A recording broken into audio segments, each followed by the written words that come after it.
క్రైస్తల దేవుని బిడ్డలందరికీ ఇక్కడ వందనాలు. God bless you. మేము ఇప్పుడు గోదావరి నది ధవళేశ్వరం బ్యారేజ్ దగ్గర ఉన్నాం. సో ఇక్కడ చేపలంతా బ్రహ్మాండంగా పడుతున్నారు.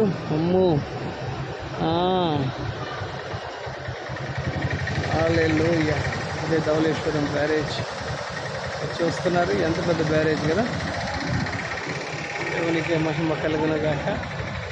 అంత సంతోషమే. నేను మా మిసెస్ వచ్చాం.